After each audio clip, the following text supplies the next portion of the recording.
Всем привет, Бундеслига. Разберем матчи на 10 января. Начнем с Унион Берлин-Майнц. Унион дома обычно играет очень плотно, много борьбы, давление на вторые мячи и стандарты. Майнц может навязать темп, но часто оставляет зоны за спинами, и этим может воспользоваться. Тут жду игру с обменами моментов, но с небольшим перевесом хозяев. Фрайбург-Гамбург. Фрайбург более организован, без мяча и хорошо перестраивается по ходу встречи. Гамбург будет пытаться разгонять атаки через фланги, но в позиционке им обычно тяжело. Вижу матч, где Фрайбург лучше реализует свои отрезки, а Гамбург все равно найдет шанс.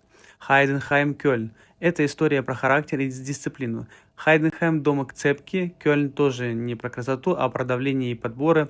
Здесь ожидаю максимально ровную игру, где все решат детали и один эпизод. Байер-Штутгарт. По стилю будет динамика, скорость, вертикальной атаки, много переходов. Байер сильнее в темпе и в качестве решений в финале третий, но Штутгарт точно огрызнется и заставит понервничать. Хочешь полный разбор по деталям и ключевым дуэлям? Заходи на ЖТК канал, ссылка в шапке профиля.